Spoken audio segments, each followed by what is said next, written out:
classic rock is a term that first rose as a way to classify radio stations. The first classic rock radio station was started in 1980 in Cleveland, Ohio. Station M105 played rock music from the late 1960s all the way through the 70s. However, the term was not first used until 1983 when Houston station KRBE used the term classic rock to classify its own radio format.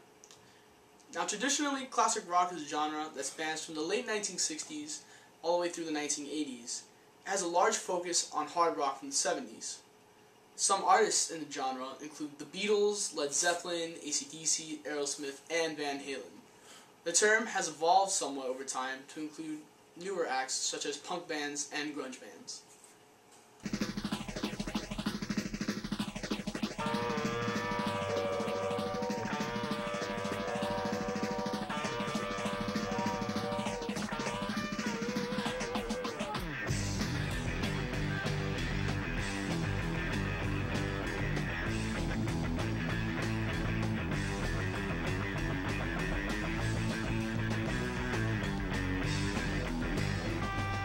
Chain, a metal dame, she rather handsome, but kind of looked the same, but she was pretty, from New York City, walking down Bel Air, but the heat and the hold, my body just couldn't tell her so.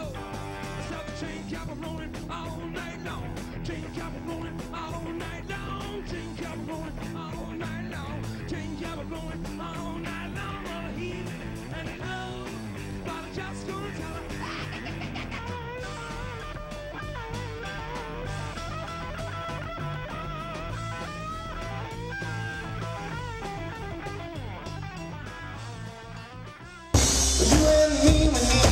Some time for love,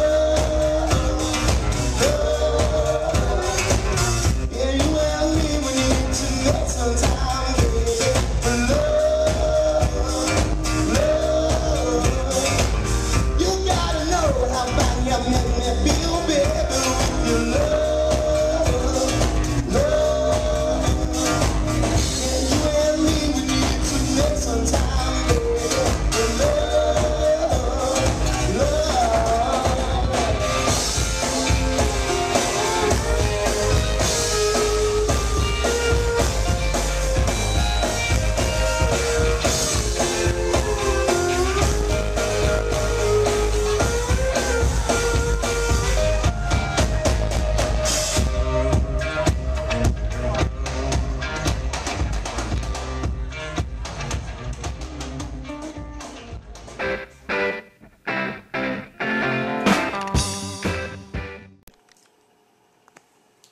Today's music culture appears to be dominated by a vast array of electronic music and sound.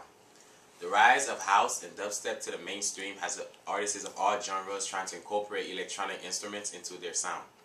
Traditional forms of recording use of analog have decreased dramatically.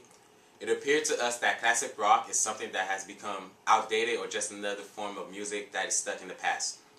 We wanted to see if classic rock has still a large importance today and whether it still has any impact on today's music culture.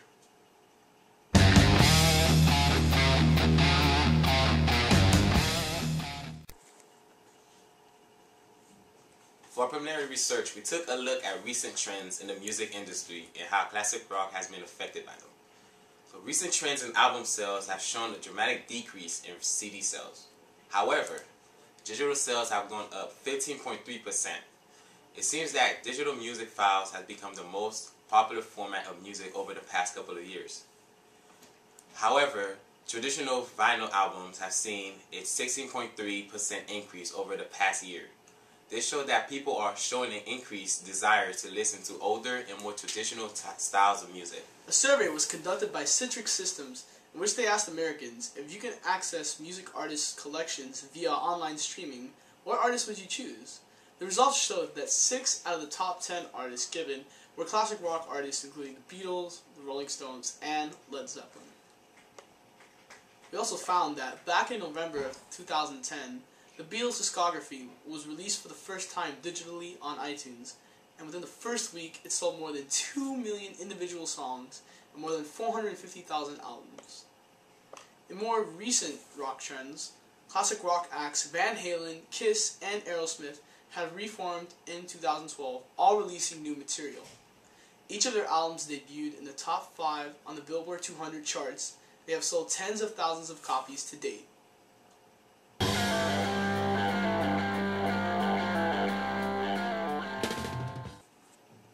There clearly seems to be an interest in classic rock music today.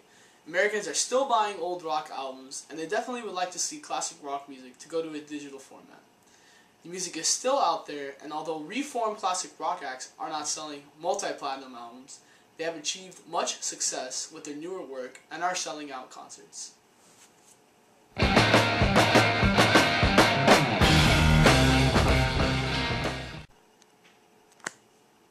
We got a chance to speak with Daniel, the guitarist from the local Gainesville band Heavy Petty. We asked him a few questions about his work as a musician and his opinion on classic rock. We're here with Daniel from Heavy Petty. So, how did you get involved in the band? Heavy Petty started 2009. I got involved because one of my friends from a long time, going on about 16 years now, he was hanging out with some other friends and they said, hey, you know what would be great is what if we had a Tom Petty and the Heartbreakers tribute band in Gainesville? And then of course my friend's like, well, I don't know about that. It just seems like it's his hometown, people may not like it. And then he thought to himself, well, wait a minute, that's the best idea I've ever heard in my life. And so that's how it started. I knew the bass player Jimmy, I also knew the singer Jason, and we all just kind of got together and started off. So what instrument do you play? I'm the lead guitarist, so I guess I'd be Mike Campbell. Mike Campbell. For all you Petty fans. So, is your music popular? Do you see a lot of crowds coming to your shows? My music? Or? Yeah, no, the Heavy Petty. Yeah, oh yeah, Tom Petty is immensely popular, especially here in Gainesville.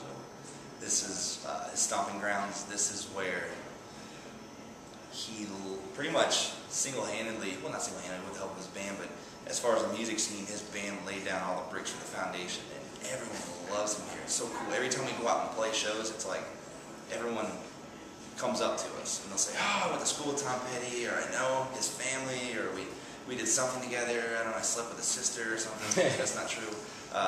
But the point is we carry on that tradition and people really love Tom Petty. So, have you seen your crowd decrease over the years? Our crowd, the attendance has not decreased. It's been pretty much even level, but the problem is you never know what people want or don't want. You never know what people are going to do or don't do. We've all created Facebook events and invited people out. You invite 500 people, 20 say they're coming, and 3 actually show up. So you just never know what's going to happen. But as far as the attendance, no, it's been pretty much even. We pull about 200 to 500 people every show. Okay, so would you say classical rock music is more appealing to your generation than the generation of younger kids these days? Classic rock is not dwindling. It's not. I think that the new generation of kids enjoy listening to classic rock, but there's so much more out there, and things are just so incredibly different. Especially with the rise of electronic music and how easy it is now to become a producer, to become a musician or a DJ or MC or something. So I guess the long short of it is it's not that it's not less popular, it's just that there's so much more out there that there's just more variety. And so inherently it's not going to be listened to as often. Also, things do move on. Like, you have to move on. And that's part of the reason why we call certain pieces of music timeless. When something's timeless, you listen to it 50 years later, you still get the same feeling you had when you listened to it the first time. It's still popular. But just because it's not listened to does not mean it's not liked, I guess is my point, if that makes any sense. Cool. Classic rock will not die out. It will never be unpopular to listen to. A lot of music from the rock and roll era is timeless. There's always going to be that niche market. There's always going to be that influence. People like bands like the Beatles, Tom Petty and the Heartbreakers, Led Zeppelin, Jimi Hendrix, Stevie Ray Vaughan. There's always going to be that influence, and there's always going to be that drive and that inspiration from them into other people. So it will not dwindle, it will not die out. But things change, things always move forward, and you got to get with it, and that's just how it is. So although it may not be as popular in a way today as it was then, it will always be powerful and influential, and it will always be present and always be around.